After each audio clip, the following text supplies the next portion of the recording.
CM Bobby Pawar ने press conference की है। प्रेस कॉन्फ्रेंस के जरिए बॉबी पवार ने बताया है कि सचिव और उनके बीच हुए मुलाकात को लेकर कई तरह की चर्चाएं चल रही हैं। सचिव मीनाक्षी सुंदरम के बयान रोजगार बदल रही हैं। अगर मारपीट जैसे आरोप लगाए जा रहे हैं तो उसका सबूत दें। इसके अलावा बॉबी ने कहा है कि राज्य में सेवा विस्तार कर कई भ्रष्टाचार अधिकारियों को सरकार पनाह दे रही है।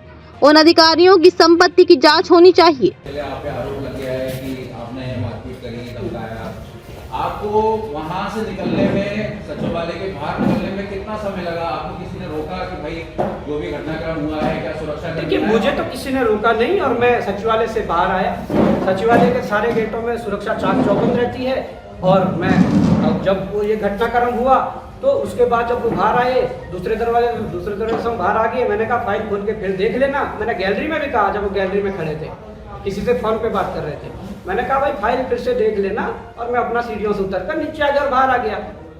अब आरोप प्रत्यारोप तो लगते रहेंगे, पर मैं ये कह रहा हूं कि हमने पूर्व में भी अल्टीमेटम दिया है कि अगर कोई अधिकारी ठीक से अपने नैतिक कर्तव्यों का पालन नहीं करेगा और भ्रष्टाचार जिस प्रकार से बढ़ रहा है और उस भ्रष्टाचार को बढ़ाने में और मदद करेगा, तो देखिए ट्रेलर था, मैं साफ तौर पर अभी कह रहा हूँ ये ट्रेलर था।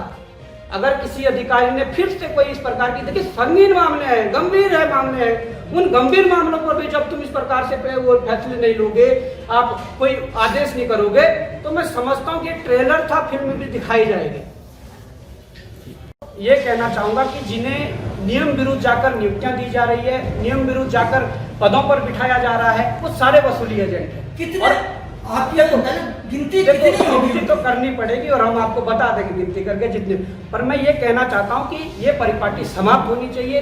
इससे जो ईमानदार और योग्य अधिकारी पीछे हैं उनका भी हक मारा जाता है और नौजवान जो बेरोजगारी की लाइन में खड़े हैं उनका भी हक। सवाल है कि आज की डेट में आपके जिला में कितने परसेंट में वसूली एजेंट हैं? देखिए, लगभग मुझे लगता है कि दर्जनों तो है, कई दर्जनों वसूली एजेंट हैं। अब स्पष्ट रूप से मैं आपको ऐसा आंकड़ा नहीं दे सकता कि इतने। ये एजेंट किसके लिए वसूली कर रहे हैं? आईएएस के लिए कर रहे हैं, मंत्रियों के लिए कर रहे हैं, सीएम के लिए कर रहे हैं? देखिए, साफ तौर पर कुछ एजेंट मंत्रियों के बिठाए हुए हैं, साफ तौर पर कुछ एजेंट मुख्यमंत्री के बिठाए हुए हैं और वो वसूली कर रहे हैं और उसी से सरकार चल रही है, उसी से उनका पद चल रहा है। मेरा सवाल है कि जो भी लोकतंत्र के सच्चे प्रहरी के रूप में काम कर रहे हैं, यहाँ पर उपस्थित हुए उत्तराखंड बेरोजगार संघ परिवार की तरफ से आप सभी को सादर प्रणाम। आप आए, आपका बहुत बहुत धन्यवाद एवं आभार। हमारे उत्तराखंड बेरोजगार संघ के अध्यक्ष बॉबी पवार जी, आप सभी परिचित हैं कि वो पूर्व सांसद प्रत्याशी भी रहे और काफ़ी लोगों का समर्थन आशीर्वाद उनको प्राप्त हुआ। आपके बीच कुछ नए विषयों को लेकर अखिल भाई हमारे बीच उपस्थित है।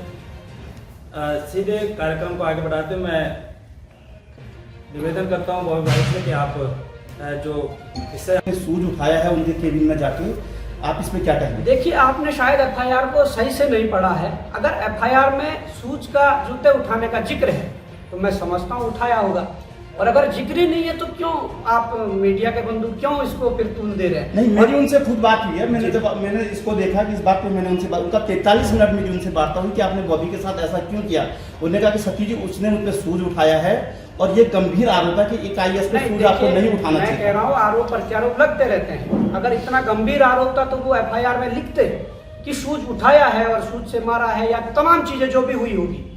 मैंने अपने बयान दर्ज करा दिए हैं, पर अगर ऐसा है तो वो लिखते। पर उन्होंने तो 3 दिन में 3 स्टेटमेंट बदल दिए। पहले कहा कि ठेके को लेकर दबाव बना रहे थे, दूसरे दिन कहा कि नहीं कागज मांग रहे थे, तीसरे दिन कुछ और कहा। तो एक वरिष्ठ आईएएस इतने बार अपने स्टेटमेंट बदले तो मैं समझता हूँ कि वो तो सवाल है कितने एजेंट टोटल अब तक है?